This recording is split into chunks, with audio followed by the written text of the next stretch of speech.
నమస్కారం Chittoor TV news కి స్వాగతం. ముందుగా ముఖ్యాంశాలు. భారత కమ్యూనిస్టు పార్టీ సిపిఐ 100 సంవత్సరాలు పూర్తి చేసుకున్న సందర్భంగా చిత్తూరులో సిపిఐ శతాబ్ది ఉత్సవ సభ. ఉద్యమ చరిత్ర కలిగిన భారత కమ్యూనిస్టు పార్టీ ఎర్ర జెండాను లేకుండా చేయటం ఎవరి తరం కాదు పేర్కొన్న సిపిఐ రాష్ట్ర కార్యవర్గ సభ్యులు రామానాయుడు. కేంద్ర ప్రభుత్వం ప్రతిష్టాత్మకంగా చేపట్టిన వీర్ బాల్ దివాస్ 2025 వేడుకల్లో బాలబాలికలు పాలు పంచుకోవాలి పిలుపునిచ్చిన విశ్రాంత సర్వశిక్షణ అభియాన్ డైరెక్టర్ మరియు బీజేపీ నాయకులు చిట్టిబాబు. ప్రధానమంత్రి ఉజ్వల్ యోజన పథకం ద్వారా పేదలకు ఉచితంగా గ్యాస్ సిలిండర్లను పంపిణీ చేస్తున్న అవకాశాన్ని లబ్ధిదారులు సద్వినియోగం చేసుకోవాలి పిలుపునిచ్చిన పాలనేరు శాసనసభ్యులు అమర్నాథ్ రెడ్డి. వార్తల్లోని వివరాలు. భారత కమ్యూనిస్టు పార్టీ సిపిఐ 100 సంవత్సరాలు పూర్తి చేసుకున్న సందర్భంగా చిత్తూరు జిల్లా కేంద్రంలో సిపిఐ శతాబ్ది ఉత్సవ సభ దొరస్వామి అయ్యంగార్ రోడ్డు మైదానంలో ఘనంగా జరిగింది. ఈ కార్యక్రమానికి సిపిఐ చిత్తూరు జిల్లా కార్యదర్శి నాగరాజు అధ్యక్షత వహించారు. సిపిఐ శతాబ్ది ఉత్సవ సభలో ముఖ్య అతిథిగా పాల్గొన్న సిపిఐ రాష్ట్ర కార్యవర్గ సభ్యులు రామానాయుడు మాట్లాడుతూ భారత కమ్యూనిస్టు పార్టీ 1925 డిసెంబర్ 26వ తేదీన కాన్పూర్లో ఏర్పాటైన నాటి నుంచి నేటి వరకు భూమి కోసం, భుక్తి కోసం, సమాజం కోసం, బడుగు బలహీన వర్గాల అభ్యున్నతి కోసం అహర్నిశలు పోరాటాలు చేసి బ్రిటిష్ ప్రభుత్వాన్ని ఎదిరించి స్వాతంత్ర ఉద్యమంలో పోరాటం చేసిన పార్టీ భారత కమ్యూనిస్టు పార్టీ ఎర్ర జెండా అని కొనియాడారు. బ్రిటిష్ ప్రభుత్వంతో లాలూచీ పడి రాజీ పడిన నిన్న మొన్న వచ్చిన పార్టీలు 100 సంవత్సరాల ఉద్యమ చరిత్ర కలిగి ఎంతో మంది త్యాగమూర్తులు దేశం కోసం పాటుపడుతూ పేదల పక్షాన, శ్రామికుల పక్షాన, రైతులు, మహిళలు, విద్యార్థులు అండగా ఉంటూ పోరాటాలు చేసిన ఎర్రజెండా పార్టీని లేకుండా చేయటం ఎవరి తరం కాదని హెచ్చరించారు. ఒకే మతం, ఒకే కులం, ఉన్నవాడు లేనివాడు, 2 మతాలే ఉన్నాయి, 2 కులాలే ఉన్నాయి. కానీ ఈనాడు బీజేపీ వాడు ఏం చెప్తున్నాడు? ఈ భారతదేశం హిందువులే పరిపాలించాలంట. మరి క్రిస్టియన్స్ వేరు, మహమ్మదీలు వేరు. దాని పేరుతో ఈరోజు ఎన్ఆర్సీ, ఎన్ఆర్ఐ ఇవి తీసుకొస్తున్నారు. ఎన్ఆర్సీ అంటే ఏంది? నీ తాత ముత్తాతలు ఎక్కడ పుట్టారు, నీ తాత ముత్తాల చరిత్ర ఏంది, నువ్వు సర్టిఫికెట్లు తీస్తామంటారు. దీని ఉద్దేశం ఏంది? ఆదివాసులు చదువు లేదు, దళితులు చదువు లేదు, అణగారిన వర్గాల చదువులు లేవు, సంధులు లేవు. వారిని ఈరోజు ఈ భారతదేశాన్ని తొలగించుకుంటా ప్రయత్నం చేస్తున్నారు. ఈరోజు ఆదివాసులకు వ్యతిరేకంగా, దళితులకు వ్యతిరేకంగా ఈ బ్రాహ్మణ భావజాలాన్ని రాబోతా ఉంది. దీనివల్ల ప్రమాదం వస్తుంది. ఈ భారతదేశంలో సకల మతాలు, సకల కులాలు, సకల జాతులు ఐక్యంగా ఉండాలని కోరుకునేది కమ్యూనిస్ట్ పార్టీ. కానీ హిందువులే ఉండాలా? పార్లమెంటులో ఈ దేశంలో ప్రజల సమస్యలు చాలా ఉన్నాయి. నిరుద్యోగ సమస్య ఉంది. చదువుకున్నాడు ఉద్యోగం లేకుండా అలమటిస్తా ఉన్నాడు.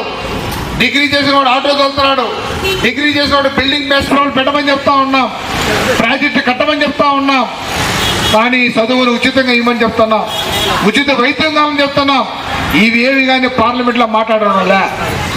పార్లమెంట్లో మాట్లాడితేదంతా రాజ్యాంగాన్ని సవరణ చేయాలని 42, 46 ఆర్టికల్ని పూర్తిగా రద్దు చేయడానికి ప్రయత్నం చేస్తున్నాడు. 42, 46 ఆర్టికల్ ఏముంది? సామ్యవాదం, సెక్యులరిజం ఉంది.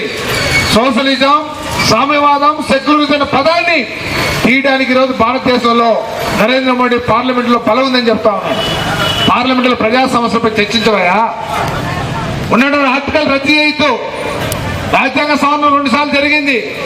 జరిగిన దాన్ని మళ్ళా నువ్వు దాన్ని మళ్ళా మాత్రమే ప్రయత్నం చేస్తున్నావు. భారతదేశంలో రాజ్యాంగం రానివ్వని చెప్తున్నావు. మా దేహం మొక్కలైనా సరే మనుధర్మ శాస్త్రాన్ని ఇక్కడ ప్రవేశపెట్టమని చెప్తున్నావు. ఈరోజు అంతరాంతరాన్ని ప్రోత్సహించడానికి ప్రయత్నం చేస్తావా? కానీ నరేంద్ర మోడీ ఏం చేస్తున్నాడు ఏం చెప్పడం లే. గత పాలకుల నీరు ఆయన అసమర్థుడంట, ఆయన పరిపాలన సక్రమం లేదంట. గాంధీ మహాత్ముడు పేరు తీసేస్తున్నాడు.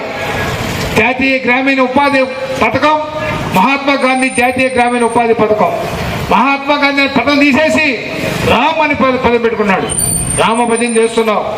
రామభజన, రామరాజ్యం అంటే ఏంది? రామరాజ్యంలో కరువు లేని, కాటకాలు లేని వర్గ సమాజం ఉన్నటువంటి మరి రామరాజ్యం కావాలంటే రాముడి పేరు తీసుకొని ఓట్లు దండుకుంటావా?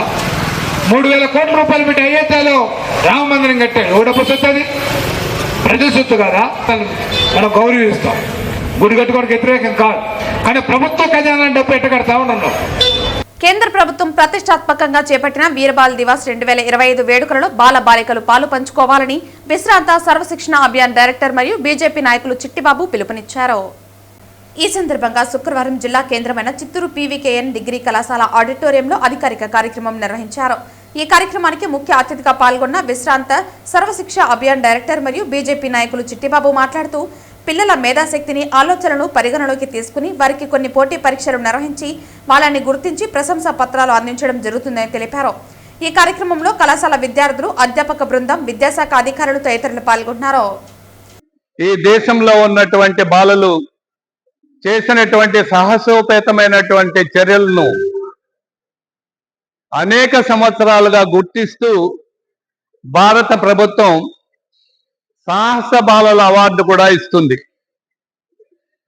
ఈరోజు వీరబాల్ దివస్ సందర్భంగా గౌరవ రాష్ట్రపతి గారు ద్రౌపది ముర్ముజీ గారు మరియు మహిళా శిశు సంక్షేమ శాఖ కేంద్ర మంత్రి శ్రీమతి అన్నపూర్ణాదేవి గారు ఇద్దరు కలిసి ఇప్పటి వరకు బాలల అవార్డులు ఇచ్చినటువంటి ఫంక్షన్ ని మీరు చూశారు. ఈ సందర్భంగా ఒకసారి ఈ పోస్టర్లో ఉన్నటువంటి ఇద్దరు పిల్లల గురించి మాట్లాడుకుందాం. కాస్త పెద్దవాడుగా ఉన్నటువంటి ఆ అబ్బాయి పేరు ఫతే సింగ్, కొంచెం చిన్నవాడుగా ఉన్నటువంటి అబ్బాయి పేరు జొరావర్ సింగ్. వీళ్ళిద్దరు కూడా సిక్కు గురువు గురు గోవింద్ సింగ్ యొక్క పుత్రులు. పిల్లలుంటే ఇద్దరు పిల్లలు చనిపోయారు, వీరిద్దరు పిల్లలు మిగిలారు, ఫతే సింగ్, జొరావర్ సింగ్. వీళ్ళిద్దరు కూడా చిన్నప్పటి నుంచే దేవుడు, భక్తి, సమాజం విలువలు చదువుకోవాలి, దేశం గురించి మాట్లాడుకోవాలి, ధర్మం గురించి మాట్లాడుకోవాలి అని ఇంత చిన్న పిల్లల వయసులోనే మాట్లాడడం మొదలు పెడితే అప్పుడు ఆ రాజ్యంలో ఆ ప్రాంతంలో ఉన్నటువంటి ఒక నవాబు వీరిని పిలిచి, మీ నాన్నగారు వీరుడు కాదు, ఓ సామాన్యమైనటువంటి వ్యక్తి అని చెప్పి వాళ్ళ తండ్రి గారిని మాట్లాడినటువంటి మాటలకి ఇద్దరు పిల్లలకు కోపం వచ్చింది. కోపం వచ్చి, మా నాన్న వీరుడు, మా నాన్న ఈ దేశం కోసం పనిచేస్తున్నాడు, ఈ ధర్మం కోసం పనిచేస్తున్నాడు అని చెప్పి వాళ్ళ తండ్రిని గురించి కీర్తించినప్పుడు ఆ నవాబుకు కోపం వచ్చి ఇమ్మీడియట్ గా ఏం చేశాడు అంటే ఈ ఇద్దరు పిల్లల్ని సజీవ సమాధి చేయమని చెప్పి శాసనం చేశాడు, ఆర్డర్ వేశాడు.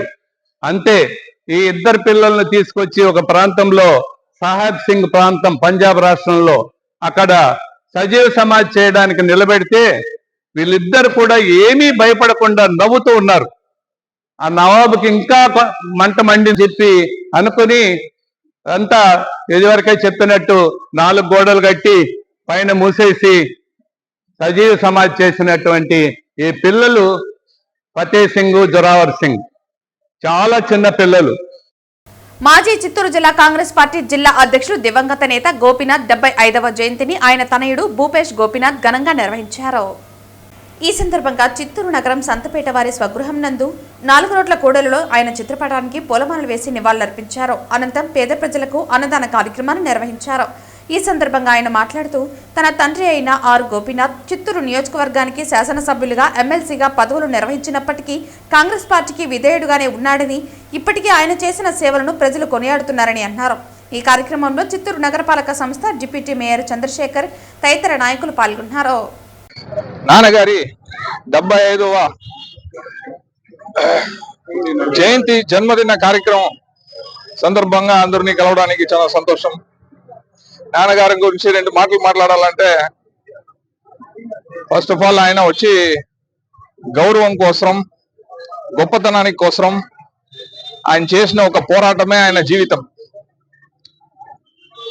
ఇదే సంతపేటలో, ఇదే చిత్తూరులో పుట్టి పెరిగి ఒక గొప్ప స్థాయికి రావాలని చిన్నప్పుడే కలలు కంటూ ఎవరు ఎన్ని అటంకులు సృష్టించినా కూడా ఏ ఒక సపోర్ట్ లేకుండా చిన్న స్థాయి నుంచి అంచెలుగా ఎదిగి ఆయన ఒక గొప్ప పేరు తెచ్చుకున్నారు. ఆయన ఒక గౌరవపూర్వమైన ఒక జీవితం ఆయనది. ఎప్పుడు కూడా ఆయన గౌరవం కోసమే బతికిన వ్యక్తి. చాలా మందికి చాలా విషయాలు తప్పుగా తెలుసు, కానీ నేను నా ద్వారా కొన్ని విషయాలు చెప్పాలి. ఆయన అందరితో బాగా ఒక ఫ్రెండ్షిప్ గా, కులాలు మతాలు చూడకుండా అందరికి తగిన రెస్పెక్ట్ ఖచ్చితంగా ఇచ్చుకుంటూ, ఈ రోజు కూడా ఆయన పేరు, ఆయన పెద్ద పెద్ద పదవులు అనుభవించలే, కానీ ఈ రోజు కూడా ఆయన గుర్తించుకునే వాళ్ళు చాలా మంది ఉండారంటే ఆయన ఒక జీవితమే దానికి నిదర్శనము. రెండోది, ఎప్పుడు కూడా పార్టీలు మారలే, ఒకే పార్టీలో ఉండిపోయిన వ్యక్తి. అది ఎన్నినా కానీ నేను పార్టీ మారను, వేరే పార్టీలో ఆయన అవకాశం ఇస్తామని చెప్తే కూడా ఆయన పోలే పదవుల కోసం. అదే విధంగా జిల్లా మొత్తానికి 15 ఎమ్మెల్యేలకి 13 ఎమ్మెల్యేని గెలిపించిన వ్యక్తి 2 సార్లు. అది కూడా చాలా మందికి తెలియదు. ఆయన డిస్ట్రిక్ట్ కాంగ్రెస్ కమిటీ ప్రెసిడెంట్ గా 10 సంవత్సరాలు కొనసాగినారు. అదే విధంగా ఎన్నో విషయాలు. మొత్తానికి పాయింట్ ఏమరా అంటే ఒక గౌరవం. మేము కూడా ఇట్లా నిలబడాలా, ఎందుకంటే ఈ రోజుల్లాగా ఆ రోజుల్లో రాజకీయాలు లేదు. ఆ రోజుల్లో ఒక పర్టికులర్ వర్గానికే పై చెయ్యి, మిగతా వాళ్ళకి కింద చెయ్యి అన్న ఉండే కాలం అది. అప్పుడు ధైర్యంగా నిలబడిన వ్యక్తి ఆయన. ఎన్నో ప్రాబ్లమ్స్ వచ్చినాయి. మా కుటుంబ సభ్యులనే మాకు అగేన్స్ట్ గా చేసే అంత ఒక ఇది వచ్చింది. అప్పుడు కూడా దానికి కూడా నిలబడినాడు. జిల్లా మొత్తం ఆయన పేరు ఈ రోజు కూడా నేను పోతే గోపినాథ్ కొడుకు అంటే గౌరవం ఇస్తా ఉంటారు. ప్రధానమంత్రి ఉజ్వల్ యోజన పథకం ద్వారా పేదలకు ఉచితంగా గ్యాస్ సిలిండర్లను పంపిణీ చేస్తున్న అవకాశాన్ని లబ్ధిదారులు సద్వినియోగం చేసుకోవాలని పలమనేరు శాసనసభ్యులు అమర్నాథ్ రెడ్డి పేర్కొన్నారు. పలమనేరు తహసీల్దార్ కార్యాలయంలో PMUY ద్వారా పలమనేరు పట్టణ మరియు మండల పరిధిలోని 117 మంది లబ్ధిదారులకు ఆయన చేతుల మీదుగా ఉచిత గ్యాస్ సిలిండర్లను శుక్రవారం పంపిణీ చేశారు. ఈ సందర్భంగా ఆయన మాట్లాడుతూ పర్యావరణ పరిరక్షణతో పాటు మహిళలకు కష్టం కలగకూడదనే ఉద్దేశంతో చంద్రబాబు దీపం పథకాన్ని తీసుకొచ్చారని అన్నారు. కూటమి ప్రభుత్వం ఏర్పడ్డాక దీపం పథకం ద్వారా ఏడాదికి 3 సిలిండర్లను ఉచితంగా పంపిణీ చేస్తున్న విషయాన్ని ఆయన గుర్తు చేశారు. ఇక ప్రధానమంత్రి ఉజ్వల్ యోజన పథకం ద్వారా అందించే గ్యాస్ కనెక్షన్ ను SC, ST లబ్ధిదారులతో పాటు తెల్ల రేషన్ కార్డు కలిగిన ప్రతి ఒక్కరూ అర్హులని తెలియజేశారు. ఈ కార్యక్రమాన్ని ఎందుకు ప్రభుత్వాలు ప్రత్యేకంగా ఉచితంగా పంపిణీ చేసేటువంటి కార్యక్రమాన్ని చేస్తా ఉన్నారంటే, ఇంకా గ్రామాల్లో చాలా చోట్ల ఇంకా కట్టెల పొయ్యిలతో అటు వంట చేసే కార్యక్రమం కానీ, లేదంటే నీళ్లు పోసుకునే వాళ్ళంటైతే నీళ్లు కాంచుకునేటువంటి కార్యక్రమం కానీ, ఏదైనా ఇంటి అవసరాలకు సంబంధించి ఎక్కువగా కూడా ఇంకా కట్టెల పొయ్యి పైన ఆధారపడడం, అదే విధంగా ఎలక్ట్రిసిటీ పైన ఆధారపడడం. కరెంటు లేకపోతే అది కూడా ఇబ్బంది పడేటువంటి పరిస్థితి ఉంటుంది.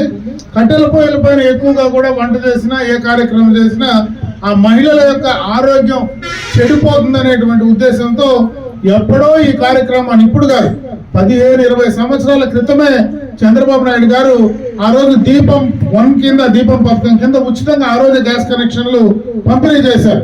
మొన్న మళ్ళా ముఖ్యమంత్రిగా చంద్రబాబు నాయుడు గారు మరి 4వసారి ముఖ్యమంత్రిగా ప్రమాణ స్వీకారం చేసిన తర్వాత దీపం 2 పథకం కింద మహిళలందరికీ కూడా ఉచితంగా సిలిండర్లు ఇచ్చేటువంటి కార్యక్రమాన్ని కూడా, సంవత్సరానికి 2 సిలిండర్లు ఇచ్చే కార్యక్రమాన్ని కూడా చేపట్టడం జరిగింది. 3 సిలిండర్లు సంవత్సరానికి 3 సిలిండర్లు ఉచితంగా ఇచ్చేటువంటి కార్యక్రమాన్ని కూడా చేపట్టడం జరిగింది.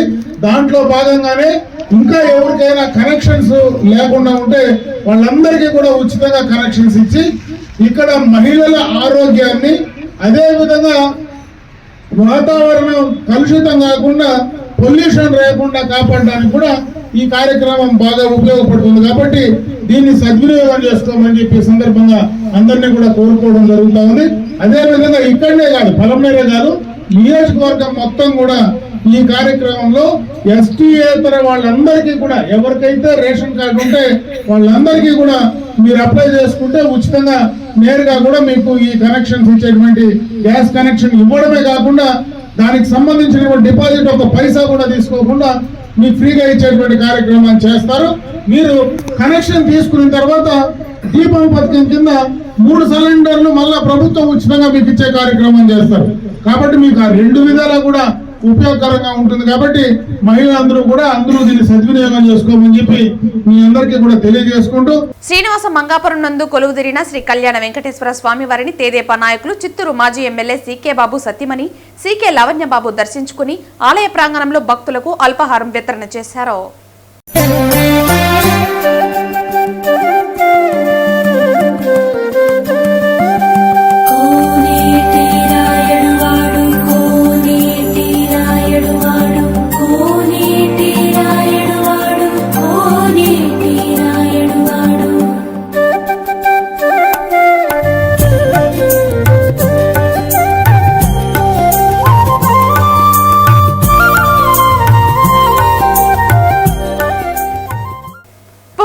శుక్రవారం పొంగునూరు ఎమ్మెల్యే పెద్దిరెడ్డి రామచంద్రారెడ్డి సుడిగాలి పర్యటనను నిర్వహించారు. ఈ సందర్భంగా పెద్దిరెడ్డి మాట్లాడుతూ చంద్రబాబు పవన్ అబద్ధపు హామీలతో అధికారంలోకి వచ్చారని అన్నారు. ఈ సందర్భంగా శుక్రవారం పొంగునూరులో ఆయన సుడిగాలి పర్యటనను నిర్వహించారు. కూటమి ప్రభుత్వం తప్పులు చేస్తోందని ఏ వర్గ ప్రజలు బాబు పాలనలో సంతోషంగా లేరని అన్నారు. మా ప్రభుత్వం ఎక్కడ మీటింగ్ నిర్వహించినా నాయకులు కార్యకర్తలు భారీగా తరలివస్తున్నారని పెద్దిరెడ్డి తెలిపారు. జగన్మోహన్ రెడ్డి ప్రభుత్వం కరోనా కష్టకాలంలో సైతం ఇచ్చిన హామీలను కూడా నెరవేర్చిందని అన్నారు. ఈ కార్యక్రమంలో వైసీపీ నాయకులు తదితరులు పాల్గొన్నారు. ఈ రాష్ట్రం మొత్తం మీద వైఎస్ఆర్ కాంగ్రెస్ శ్రేణులు చాలా అత్యుత్సాహంతో ఈరోజు ప్రతి కార్యక్రమానికి కూడా తండోపతండాలుగా హాజరవుతా ఉన్నారు. దీనికి మనము ఈ కారణం ఏమని వెతికి చూస్తే ఏదైతే చంద్రబాబు నాయుడు గారు చెప్పిన తప్పు చెప్పకుండా చెప్పిన అబద్ధం చెప్పకుండా అనేక హామీలన్నీ కూడా ఇవ్వడం, దానితోడు వాళ్ళ కుమారుడు, దానితోడు ఆయన మంత్రిమండలిలో ముఖ్యమంత్రి ఉప ముఖ్యమంత్రిగా ఉన్న పవన్ కళ్యాణ్ వీళ్ళందరూ కూడా అబద్ధాలన్నీ చెప్పి మోసాలన్నీ చేసి రాష్ట్ర ప్రజలందరినీ కూడా మోసగించి ఓట్లు వేసుకొని అధికారంలోకి వచ్చారు. ఆ రోజు జగన్మోహన్ రెడ్డి గారి పరిపాలన ఏ విధంగా ఉన్నది 5 సంవత్సరాల్లో, ఈ 2 సంవత్సరాల్లో చంద్రబాబు నాయుడు పరిపాలన ఏ విధంగా ఉంది అని చెప్పి బేరీజ్ చేసుకొని అత్యంత నిరుత్సాహంతో ఈ రాష్ట్ర ప్రజలందరూ కూడా ఈరోజు కొట్టు మిట్టాడుతా ఉన్న సందర్భంలో మా వైఎస్ఆర్ కాంగ్రెస్ పార్టీ శ్రేణులు నా కార్యక్రమాల్లో ఈరోజు వైఎస్ఆర్ కాంగ్రెస్ పార్టీ కార్యక్రమాల్లో పాల్గొంటా ఉంటే మీరే చూస్తా ఉన్నారు, ఎంత ఉత్సాహంగా తండోపతండాలుగా వస్తా ఉన్నారు. దీనికి అంతా కూడా కారణం చంద్రబాబు నాయుడే మా పార్టీని ఎక్కువ మెజారిటీతో గెలిపించే పరిస్థితి ఈరోజు ఈ రాష్ట్రంలో నెలకొంది. వారి అబద్ధాల కోటరీకి అందరికీ కూడా నేను ఈ ధన్యవాదాలు తెలుపుతాను. ఎందుకంటే మీరు మాకు కష్టం లేకుండా వైఎస్ఆర్ కాంగ్రెస్ పార్టీని అధికారంలోకి తీసుకొచ్చేదానికి నిరంతరం మీరు కృషి చేస్తూ ఉన్నారు. తప్పు మీద తప్పు చేస్తూ ఉన్నారు. చెప్పిన హామీలన్నీ కూడా ఏది కూడా నెరవేర్చలేదు. పేదలందరూ కూడా నిరాశ నిస్పృహల్లో ఉన్నారు. ఈ రాష్ట్రంలో రైతులు కానీ మహిళలు కానీ ఎవరు కూడా గిట్టుబాటు ధర లేక రైతులందరూ కూడా దివాలా తీసేది కాదు. ఊర్లు వదిలి ఇక్కడ పని చేసుకుంటే నామోషిగా ఉంటుందని చెప్పి ఇతర రాష్ట్రాలకు వెళ్ళి అక్కడ కూలీ పనులు చేస్తూ ఉన్నారు పెద్ద పెద్ద రైతులందరూ. మరి ఇలాంటి పరిస్థితుల్లో ఈ రాష్ట్రాన్ని కాపాడాల్సిన బాధ్యత ఆయన జగన్మోహన్ రెడ్డి గారి భుజస్కంధాల మీద ఉంది. తప్పకుండా జగన్మోహన్ రెడ్డి అధికారంలోకి వస్తే తిరిగి వారు ఏ విధంగా అయితే ఎన్నికల ముందు చెప్పిన హామీలన్నీ తూచా తప్పకుండా 5 సంవత్సరాల్లో కరోనా 2 సంవత్సరాలు ఉన్నా కానీ అనేక ఆర్థిక ఇబ్బందులు ఉన్నా కూడా మొక్కుపోని ధైర్యంతో మాట తప్పకుండా అమలు చేశాడు. ఆ విధంగా మళ్ళా అమలు చేయాలంటే జగన్మోహన్ రెడ్డి రావాలని చెప్పి ప్రజలు ఇప్పటికే అందరూ కూడా నిర్ణయించుకున్నారు. ఇది తప్పనిసరిగా ఘన విజయాన్ని వైఎస్ఆర్ కాంగ్రెస్ పార్టీకి తెచ్చిపెడుతుంది. తిరుపతి జిల్లా చంద్రగిరి నియోజకవర్గం రామచంద్రాపురం మండలంలోని రాయల చెరువు సమీపంలోని శ్రీశక్తి పీఠాన్ని శుక్రవారం సినిమా హీరో సుమన్ సందర్శించారు. శ్వేత వారాహిదేవికి మరకత కాళికాదేవికి పట్టు వస్త్రాలు సుమన్ సమర్పించారు. సర్వపాపనాశన మహా ప్రత్యంగిర హోమంలో సుమన్ పాల్గొన్నారు. వారాహిదేవికి ప్రత్యేక ముడుపులు చెల్లించారు. కుర్తాలం పీఠాధిపతులు సిద్ధేశ్వరానంద భారతి మహాస్వామి, శ్రీశక్తి పీఠాధీశ్వరి మాతాజీ రమ్యానంద భారతి వారి ఆశీస్సులు తీసుకున్నారు. అర్చక బృందం వేద ఆశీస్సులతో తీర్థ ప్రసాదాలు అందించారు.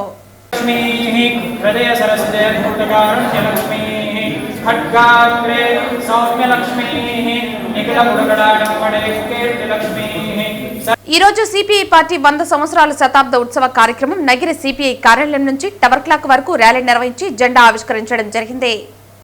ఈ కార్యక్రమంలో సిపిఐ పార్టీ నగిరి నియోజకవర్గ కార్యదర్శి కోదండయ్య మాట్లాడుతూ దేశవ్యాప్తంగా ఉన్న పేద బడుగు బలహీన వర్గాల కోసం 100 సంవత్సరాల క్రితం 1925 డిసెంబర్ 26వ తారీఖున ఉత్తరప్రదేశ్ కాన్పూర్లో భారత కమ్యూనిస్టు పార్టీ సిపిఐ ఆవిర్భవించడం జరిగిందని, అప్పటి బ్రిటిష్ ప్రభుత్వం పాలకులకు వ్యతిరేకంగా దేశానికి సంపూర్ణ స్వాతంత్రం కావాలని, స్వేచ్ఛ సమానత్వం కావాలని పోరాటం చేసి దేశం నుంచి బ్రిటిష్ పాలకులు వెళ్లిపోవాలని, స్వాతంత్ర పోరాటంలో ఎంతో మంది సిపిఐ నాయకులు కార్యకర్తలు అసువులు బాసారని గుర్తు చేశారు. స్వాతంత్రోద్యమంలో శ్రామిక ప్రజలను సమీకరించి మహోజ్వాలలు పోరాటాలను సిపిఐ నిర్వహించడంలో కీలక ముఖ్య పాత్ర పోషించిందన్నారు. తెలంగాణలో భూ పోరాటంలో లక్షలాది ఎకరాలను పంచిన ఘనత కమ్యూనిస్టులకు చెందుతుందన్నారు. భూ సంస్కరణల చట్టం కోసం, భూమి లేని నిరుపేదలకు భూ పంపిణీ కోసం కూడు గుడ్డ నీడ అనే నినాదంతో సిపిఐ పార్టీ ఎన్నో పోరాటాలు నిర్వహించి పేదలకు పంపిణీ చేసి వారి పట్టాలను కూడా పంపిణీ చేయడంలో కమ్యూనిస్టు పార్టీ కీలక పాత్ర వహించిందన్నారు. ఈ కార్యక్రమంలో సిపిఐ పార్టీ నగిరి నియోజకవర్గ కార్యదర్శి కోదండయ్య, సిపిఐ పార్టీ పట్టణ కార్యదర్శి వేలన్, సిపిఐ పార్టీ నాయకులు భాష, మురళి, సుబ్రహ్మణ్యం, శేఖర్, సతీష్, మహిళా సంఘం నాయకులు చందామరై, నగోమి, శ్యామల తదితరులు పాల్గొన్నారు. ఈరోజు దేశవ్యాప్తంగా సిపిఐ పార్టీ 100 సంవత్సరాలు పూర్తి చేసుకొని 101 సంవత్సరంలో అడుగు పెడతా ఉంది. ఈరోజు కమ్యూనిస్ట్ పార్టీ భారతదేశ వ్యాప్తంగా 100 సంవత్సరాలు మనుగడ సాధించిందంటే కమ్యూనిస్ట్ యొక్క సిద్ధాంతాలు ఆ యొక్క నిర్మాణం పైన ఆధారపడిన పార్టీ కాబట్టి 100 సంవత్సరాలు కాదు, ఇంకా భవిష్యత్తులో 500 సంవత్సరాలైనా భారత కమ్యూనిస్ట్ పార్టీ నిరంతరంగా ఉండాలి, అజేయంగా నిలబడుతుందని ఈ సందర్భంగా మేము తెలియపరుస్తున్నాం. ఎక్కడైతే కార్మిక వర్గం ఉంటారో, ఎక్కడైతే పేద ప్రజానీకం ఉంటారో, ఎక్కడైతే సమస్యలు ఉంటాయో అక్కడ కమ్యూనిస్ట్ పార్టీ ఉంటుందనేసి ఈ సందర్భంగా తెలియపరుస్తున్నాం. ఎక్కడ అన్యాయం జరిగినా, ఎక్కడ ఇబ్బంది కలిగినా కమ్యూనిస్ట్ పార్టీ పేదలకి కార్మిక వర్గానికి అండగా ఉంటుందని ఈ సందర్భంగా తెలియపరుస్తూ ఈ యొక్క 100 సంవత్సరాలు పూర్తి సంబంధంగా భవిష్యత్తులో నగిరి నియోజకవర్గంలో కూడా, నగిరి మున్సిపాలిటీ పరిధిలో కూడా సమస్యలను గుర్తించి సమస్యల పైన పోరాటం చేసేదానికి ఈ యొక్క కమ్యూనిస్ట్ పార్టీ సంసిద్ధంగా ఉందని ఈ సందర్భంగా మమ్మల్ని ఇంతకాలం ఆదరించి కమ్యూనిస్ట్ పార్టీ నమ్ముతున్నటువంటి ప్రజానీకానికి కూడా మేము శుభాకాంక్షలు తెలియపరుస్తున్నాము. భవిష్యత్తులో పేదలకి, కార్మిక వర్గానికి, రైతులకి అందరికీ కమ్యూనిస్ట్ పార్టీ అండగా ఉంటుందని ఈ సందర్భంగా తెలియపరుస్తున్నాం. రాధారంగ మిత్రమండలి ఆధ్వర్యంలో వంగవీటి రంగ 38వ వర్ధంతి సందర్భంగా తిరుపతి 4 కాళ్ల మండపం వద్ద శుక్రవారం ఉదయం రంగా చిత్రపటానికి ఎమ్మెల్యే ఆరణి శ్రీనివాసులు పూలమాలలు వేసి నివాళులర్పించారు. అనంతరం పేదలకు అన్నదాన కార్యక్రమాన్ని ఎమ్మెల్యే ప్రారంభించారు. ఆరణి శ్రీనివాసులు ప్రారంభించారు. వంగవీటి రంగ అన్యాయానికి వ్యతిరేకంగా పోరాటం చేసిన గొప్ప నాయకుడని ఎమ్మెల్యే ఆరణి శ్రీనివాసులు అన్నారు. పేదలు, బడుగు బలహీన వర్గాల కోసం జీవితాన్ని దారబోసిన వ్యక్తి వంగవీటి రంగ అని ఆయన తెలిపారు. అధికారం కోసం, పదవుల కోసం కాకుండా ప్రజల కోసం ప్రాణాలు అర్పించిన నాయకుడు వంగవీటి రంగ అని కొనియాడారు. వంగవీటి రంగ చనిపోయి 38 ఏళ్లు అవుతున్నా మన అందరి గుండెల్లో చిరస్థాయిగా నిలవడానికి త్యాగనిరతే కారణమని ఆయన తెలిపారు. వంగవీటి రంగ చూపిన మార్గంలో యువత పయనించాల్సిన అవసరం ఎంతైనా ఉందని కోరారు. ఈ కార్యక్రమంలో రాష్ట్ర హస్తకళల అభివృద్ధి corporation chairman doctor Pasupuleti Hariprasad, TDP cluster incharge Puligoru Murali, corporator Ponnala Chandra, Radharanga Mitramandali నాయకులు ఆర్కాట్ కృష్ణప్రసాద్, జనసేన నగర అధ్యక్షులు రాజారెడ్డి తదితరులు పాల్గొన్నారు. వంగవీటి మోహన్ రంగ గారి 38వ వర్ధంతి సందర్భముగా ఈరోజు ఆర్కాడ్ కృష్ణప్రసాద్ మరియు ఆముదాల వెంకట్ నేతృత్వంలో ఈరోజు ఘనంగా ఆయనకు నివాళులు 4 కాళ్ల మండపం దగ్గర తిరుపతి పట్టణంలో సమర్పించి, అదేవిధంగా ఉదయం టిఫిన్ కార్యక్రమాలు కూడా పేదలకు అందరికి కూడా టిఫిన్ కార్యక్రమాలు కూడా పంచిపెట్టడం జరిగింది. ఆయన చేసిన రంగా గారు చేసిన సేవలు 38 సంవత్సరాలు ఆయన చనిపోతే కూడా ఈరోజు మన రాష్ట్ర వ్యాప్తంగా ఆయన అభిమానులు, దేశవ్యాప్తంగా కూడా ఉన్నారు రంగా గారి అభిమానులు. వాళ్ళందరూ కూడా ఈరోజు 38వ వర్ధంతిని సందర్భించుకొని మనసులో తలుచుకొని ఆయనకు భగవంతుడు ఆయనకు ఎటువంటి ఆటంకాలు లేకుండా ఉన్న ఆయనకు కల్పించాలనేసి కూడా, పైలోకంలో కల్పించాలనేసి కూడా కోరుకుంటూ ఆయన చేసిన బడుగు బలహీన వర్గాలకు సేవలు చిరస్మరణీయమైనది, మరోరానిది. ఎప్పటికి కూడా ఆయన పేదల గుండెల్లో నిలిచిపోయాడు శాశ్వతంగా. ఆయన ఈరోజు తిరుపతి రంగా గారి మిత్ర మండలి అందరూ కూడా ఈరోజు మన కృష్ణప్రసాద్ ఆధ్వర్యంలో జరుపుకోవడం చాలా ఆనందంగా ఉంది అనేసి కూడా తెలియజేస్తున్నాం. ఈ ప్రపంచంలో మనుషులు జన్మిస్తారు, ఈ ప్రపంచాన్ని వదిలి వెళ్ళిపోతారు. కానీ అతి కొద్ది మంది మాత్రమే వారు పరమపదించిన తర్వాత కూడా ప్రజల గుండెల్లో చిరస్థాయిగా చిరస్మరణీయులుగా నిలబడిపోతారు. అటువంటి నాయకుడు రంగా గారు. ఆయన చేసిన పని బడుగు బలహీన వర్గాల అభ్యున్నతి కోసం ఆయన చేసిన పని ఈ ప్రతి ఒక్కరికి కూడా రాష్ట్రమే కాదు దేశమంతా కూడా రంగా గారిని తలుచుకునే లాంటి గొప్ప నాయకుడు రంగా గారు. ఆయన ఘన నివాళులు అర్పించాము. పేద బడుగు బలహీన వర్గాల ఆశాజ్యోతి వంగవీటి మోహన్ రంగా గారి వర్ధంతి సందర్భంగా మేము తిరుపతిలో ఈరోజు ఆయన వర్ధంతి వేడుకలను ఘనంగా నిర్వహించాము. ఈరోజు ఈ కార్యక్రమానికి ముఖ్య అతిథులుగా మా ఎమ్మెల్యే గారు ఆర్డి శ్రీనివాసులు గారు, అలాగే మా జిల్లా అధ్యక్షులైనటువంటి డాక్టర్ హరిప్రసాద్ గారు విచ్చేశారు. మరియు కుటుంబ నాయకులందరూ విచ్చేసి ఈరోజు ఈ కార్యక్రమాన్ని ఘనంగా నిర్వహించాము. ముఖ్యంగా వంగవీటి మోహన్ రంగా ఆయన పేద బడుగు బలహీన వర్గాలకు ఎంతో సేవలు చేసిన వ్యక్తి. ఆయనకి ఇష్టమైన అన్నదానాన్ని ఈరోజు మేము పేద ప్రజలకు ఎమ్మెల్యే గారి ఆధ్వర్యంలో మేము పంచడం జరిగింది. మేము భవిష్యత్తులో ఎన్నో వంగవీటి మోహన్ రంగా ఆశయాలను ముందుకు తీసుకెళ్తూ ఆయన వేసిన బాటలో మేమందరూ నడిచి ఆయన నాయకత్వంలో చేసిన ఎన్నో మంచి పనులు మేము స్ఫూర్తిగా తీసుకుంటూ ముందుకెళ్ళి మేము ప్రజలకు బాసటగా నిలుస్తామని సందర్భంగా తెలియజేసుకుంటున్నాము. శ్రీవారి మెట్ల చిరు వ్యాపారస్తుల సమస్యలను పరిష్కరించాలని, తక్షణమే లైసెన్స్ ఇవ్వాలని గత 493 రోజుల నుంచి నిరసన దీక్ష చేస్తున్నారు. ఆ సమస్యను పరిష్కరించాలని తిరుమల తిరుపతి పరిపాలనా భవనం ఎదురుగా నిరసన చేయడం జరిగింది. ఈ నిరసనను ఉద్దేశించి సిఐటియు జిల్లా అధ్యక్షులు ప్రధాన కార్యదర్శి జయచంద్ర సుబ్రహ్మణ్యం మాట్లాడుతూ శ్రీవారి మెట్లు చిరు వ్యాపారస్తులు లైసెన్స్ ఇవ్వాలని గత 493 రోజుల నుంచి నిరసన దీక్ష చేస్తున్న ప్రభుత్వం టీటీడీ పాలక మండలి పట్టించుకోవటం లేదన్నారు. అనేక సార్లు అధికారుల చుట్టూ వినతులు చేసినా ఏమాత్రం పట్టించుకోకుండా పెడచెవన పెడుతున్నారని అన్నారు. 30 కుటుంబాలు అన్నమో రామచంద్రాన్ని ఆకులతో అలమటిస్తున్నారని అన్నారు. వారి కుటుంబాలన్నీ వీధులను పడ్డాయని, బిడ్డల చదువులు ఆగిపోయాయని అన్నారు. కనికరించాల్సిన పాలకులు వారి చెవులకు కనులకు నిరసన దీక్ష కనపడలేదని ప్రశ్నించారు. వర్షాలు సైతం లెక్క చేయకుండా చలికి వణుకుతూ ఎండకి ఎండుతూ నిరసన దీక్ష కొనసాగిస్తున్నారని అన్నారు. అయినా టీటీడీ పాలక మండలి కనీసం పట్టించుకోవటం లేదని అన్నారు. టీటీడీ యాజమాన్యం తక్షణమే ఈ సమస్యను పరిష్కరించకుంటే భవిష్యత్తులో పెద్ద ఎత్తున ఆందోళన చేస్తామని హెచ్చరించారు. ఈ కార్యక్రమంలో శ్రీవారి మెట్ల యూనియన్ నాయకులు మధు, యుగంధర్, చిరంజీవి, ప్రకాష్, పెంచలయ్య తదితరులు పాల్గొన్నారు. ఇన్ని రోజుల పాటు ఇక్కడ కూర్చొని పెట్టడం అనేది కూడా చాలా బాధాకరమైనటువంటి విషయం. దీంట్లో ఎమ్మెల్యే గారు జోక్యం చేసుకోవాల్సినటువంటి అవసరం ఉంది. ఎమ్మెల్యే గారి చుట్టూ అనేక సందర్భాలుగా తిరుగుతూనే ఉన్నాం. పులివర్తి నాని గారి చుట్టూ తిరుగుతూనే ఉన్నాం. కానీ ఆయన సమస్య పరిష్కారం చేయలేదు. ఈఓ గారు చేయలేదు. జేఈఓ గారి చుట్టూ తిరిగినాం. అదేవిధంగా చైర్మన్ గారి చుట్టూ పదే ఎన్నిసార్లు విన్నవించినా, ఎన్నిసార్లు రిప్రజెంటేషన్స్ చేసినా, ఎన్నిసార్లు కలిసినా ఏమాత్రం కూడా ప్రయోజనం లేనటువంటి పరిస్థితి కనిపిస్తూ ఉంది. కాబట్టి ఏకైక మార్గం ముట్టడి చేయడమే.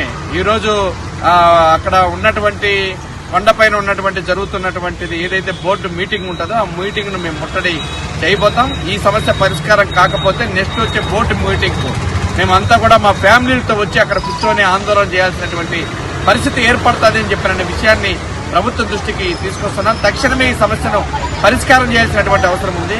ఎక్కడెక్కడ చాలా మంది చిన్న వ్యాపారస్తులు అందరూ కూడా మీరు చూపిస్తున్నటువంటి ప్రతాపం ఎవరిపైన ప్రతాపం చూపించాలా, ఎక్కడ ఎర్రచందనం దొంగలపైన ప్రతాపం చూపించాలా, కొండల్లో ఉన్నటువంటి ఎవరైతే ఇల్లీగల్ వ్యాపారాలు చేస్తారో వాళ్ళపైన ప్రతాపం చూపించాలా, వాళ్ళపైన ప్రతాపం చూపించకుండా ఇక్కడ చిన్న వ్యాపారస్తులు, బొరుగులు అమ్ముకునే వాళ్ళు, నీళ్లు అమ్ముకునే వాళ్ళు, టెంకాయలు అమ్ముకునే వాళ్ళు, జ్యూసులు అమ్ముకునే వాళ్ళు, ఈ చిన్న వ్యాపారస్తుల పైన టీటీడీ ప్రతాపం చూపించడం అని చెప్పినది మేము అడుగుతా ఉన్నాం. కాబట్టి తక్షణమే ఈ సమస్యను పరిష్కారం చేయకపోతే రేపు జరగబోయేటువంటి బోర్డు మీటింగ్ ఏదైతే జరుగుతుందో దాన్ని ఖచ్చితంగా ముట్టడి తీరుతామని చెప్పని ఈ సందర్భంగా టీటీడీకి హెచ్చరిక చేస్తా ఉన్నాం.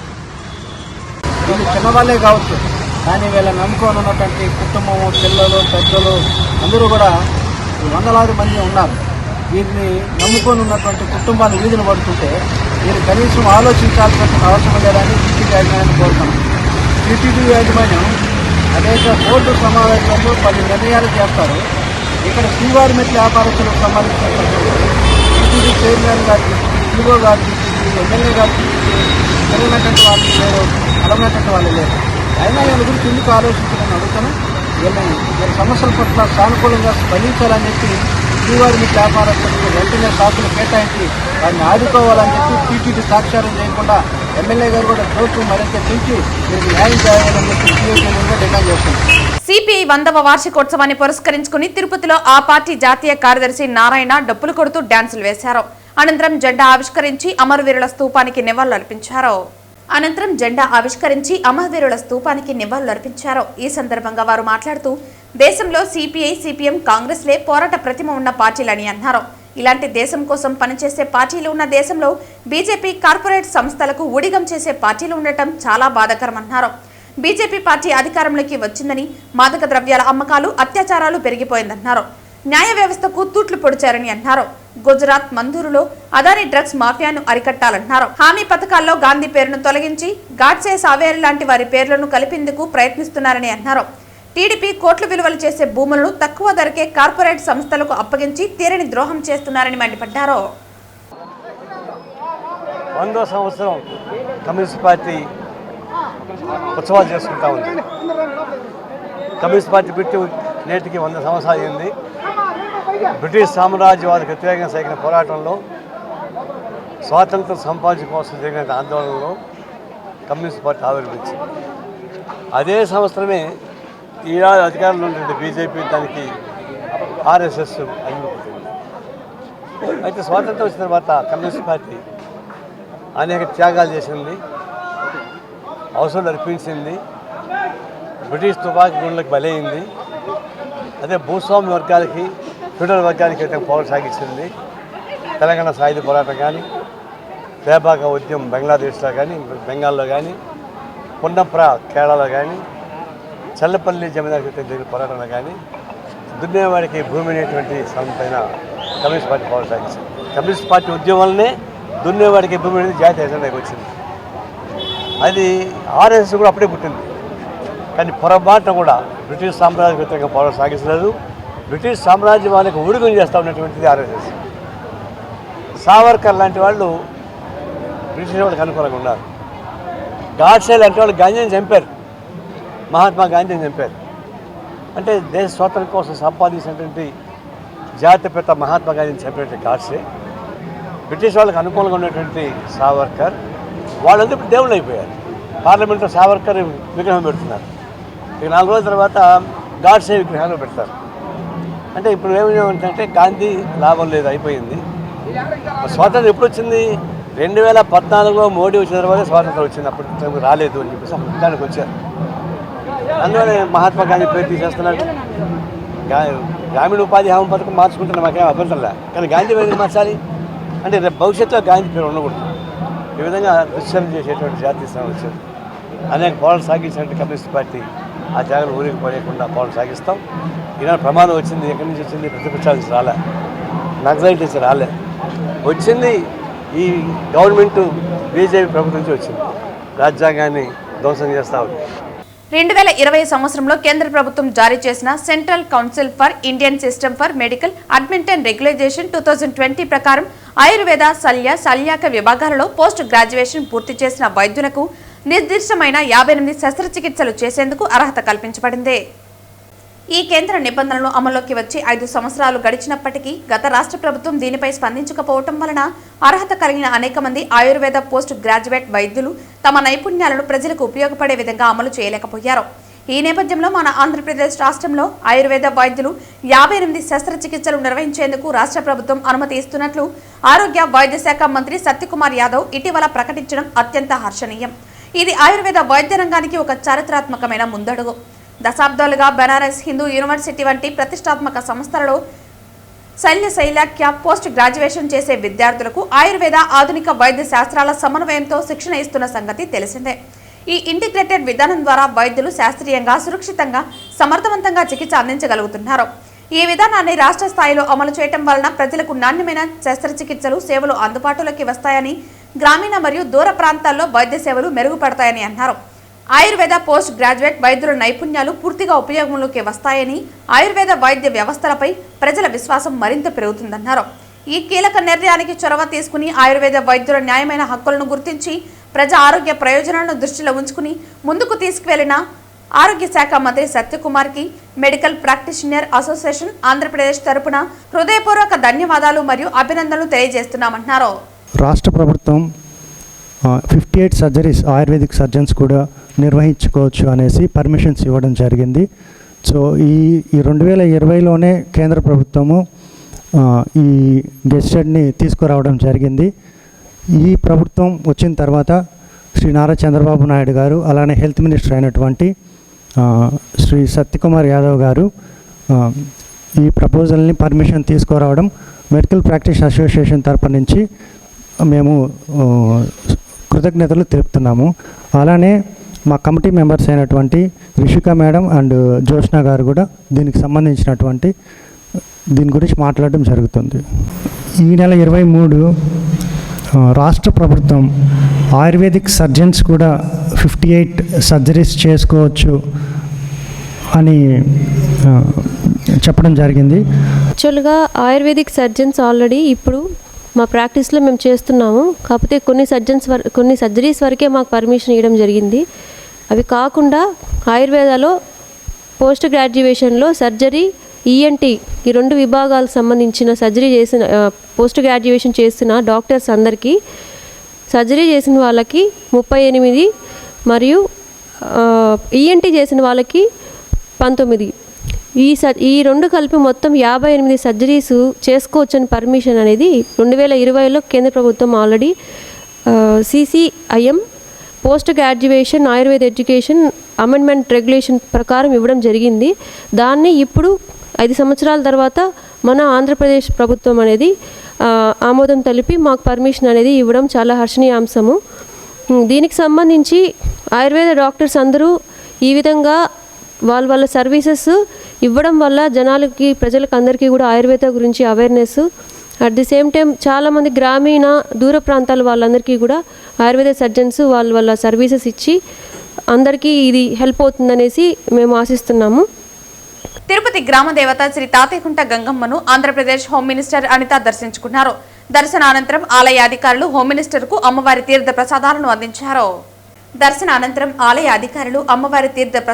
అందించారు. తిరుమల శ్రీ వెంకటేశ్వర స్వామిని దర్శించుకుంటే ఎంత ఆనందమో అమ్మవారిని దర్శించుకుంటే అంతే ఆనందమని తెలిపారు.